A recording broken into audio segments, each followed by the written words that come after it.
The artistic achievements of the Negro are rooted in the rich and ancient cultural heritage of Africa, which in recent times has profoundly influenced all Western art. In this intricate gold leaf work, in the devoted craftsmanship of the sculptor, the essential qualities of great art shine through, spanning time and cultural differences. Art lives beyond its own day. The stylized grace of this serving bowl is a remarkable anticipation of modern design. Impressive work is being done today by members of the race, both by established figures and by rising young artists such as Charles White of New York.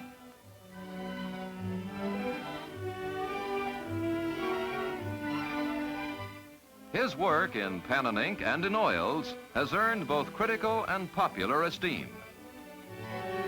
Success for a young painter today is marked when an art gallery accepts his works, and Charles White's are regularly shown in one of Manhattan's best. Coming into prominence as an illustrator is Ernest Critchlow. His Greenwich Village studio was visited by two of the few living descendants of Harriet Tubman on the occasion of the publication of a new biography of the great figure of the Civil War era, a book in which Critchlow's pictorial contributions are outstanding.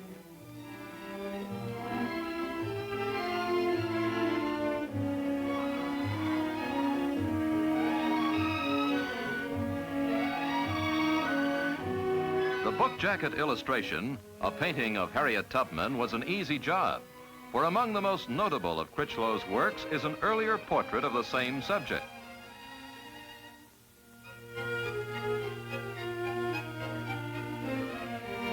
Many of the paintings on his studio wall are among those exhibited at his first one-man show, a highly successful artistic debut. Critchlow's early promise is finding realization in his current work, which establishes him in the first rank of the field. In Old Saybrook, Connecticut, lives the author of the critically acclaimed novel The Narrows, Ann Petrie. Her third and latest, it took 5 years. In that time, she brought up a daughter, while writing and rewriting to perfection a book praised for its depth and human perception. The literary world eagerly awaits her next, but her family comes first.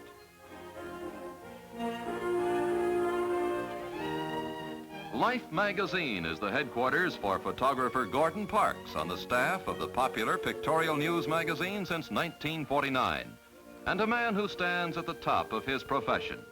Whether he turns his lens to fashion or to graphic essays, Gordon Parks' style is unmistakable.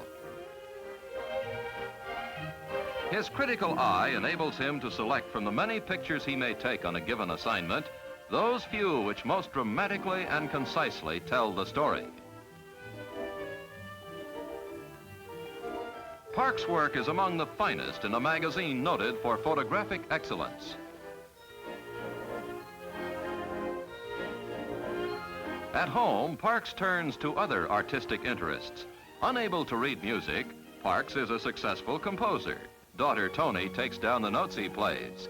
41 years old, Gordon Parks has successfully realized his many artistic talents without neglecting a full and happy family life.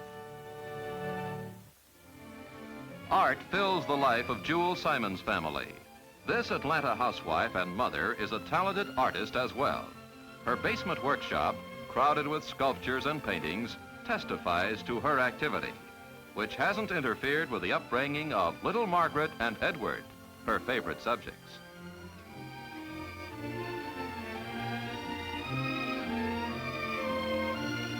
What began as a hobby turned into a career with the recognition of her talent. One of Atlanta's finest young artists, her name is included in the definitive file of contemporary artists maintained by New York's Metropolitan Museum. But to the many who have seen her work, no credentials are necessary. Jewel Simon's talent speaks for itself.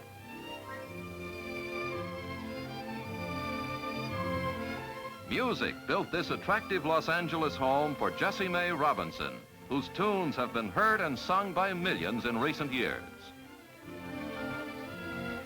She works tirelessly in her flower garden, a favorite spot for composing, And in recent months, she has turned out 8 hits, more than many songwriters can do in a lifetime. Anytime you turn on the radio, it's very likely you'll hear one of Jessie Mae Robinson's tuneful ballads. They're among America's most popular. Here are her hits, bestsellers recorded by such top vocalists as Joe Stafford, Dinah Washington, Rosemary Clooney, and Frankie Laine. A golden harvest for songwriter Jessie Mae Robinson. This New York skyscraper houses one of the music world's key enterprises, Broadcast Music Incorporated, which licenses for performance a good part of the music you hear in theaters or on the air. BMI's consultant on contemporary music, a full-time job in itself, is Ulysses Kay, one of America's finest young composers. His works have been performed by the world's greatest orchestras. The latest prize in his promising career, a commission from the Louisville Symphony.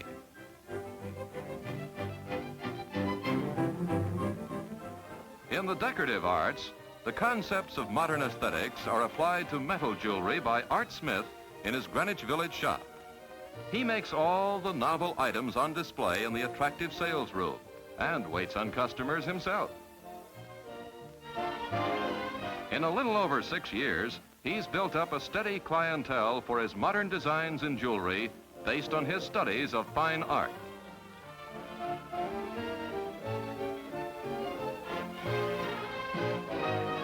Here's a sample of his unusual wares, attractive however you look at it. Frank Neal's Tray House represents a return to one of the oldest aspects of decorative art. He deals exclusively in custom-made serving trays, often works of fine art in themselves. Formerly a member of the Katherine Dunham dance troupe, Neal opened his tray house not too long ago and found a ready market for his unusual specialty. This tray is a masterpiece in its own right. Painted in oils and bordered in gold leaf, it's a fine example of the heights which craftsmanship can attain.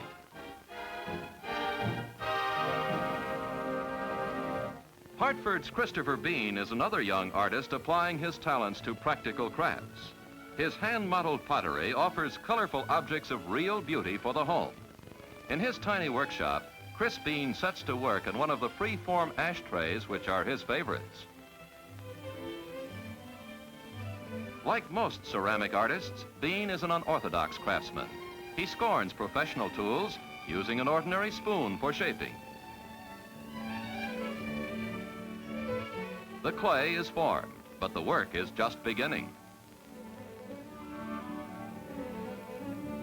Little details, like the notches that will hold the cigarettes, are just as important as the basic form in an artistically finished product. And Bean's painstaking workmanship allows no flaws, however small.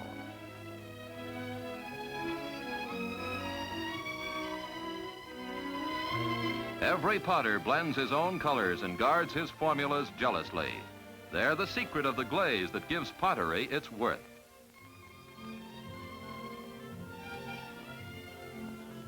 Finally, hours of intense heat in the Swedish electric kiln convert painted clay into lustrous pottery, and it's always a moment of satisfaction when the kiln is opened.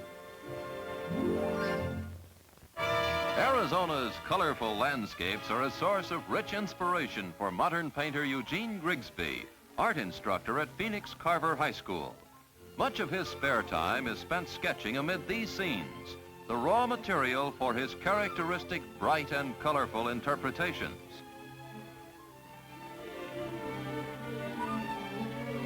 For any artist, this landscape would be a creditable achievement. But to modernist Gene Grigsby, it's just the first step. Returning home with his sketchbook, he heads for his studio, where the underlying patterns of nature are transformed into an abstract painting of the sort that has made Gene Grigsby's reputation.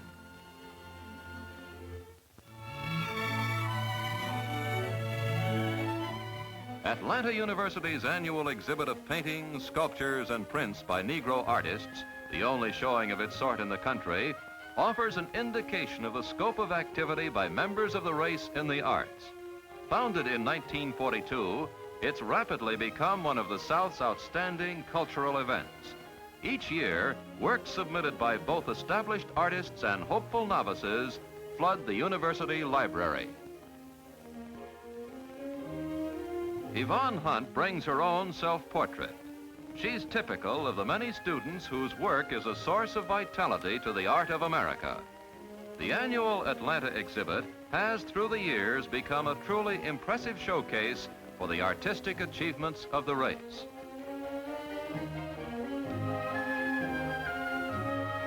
The exhibits serve both as recognition of merit and as an incentive to draw forth new talent. Among the many paintings submitted may lie the work of one of tomorrow's masters, a reminder of the many fine artists whose early work showed here, and a reminder of their outstanding achievements, achievements to the credit of both the artist and the race.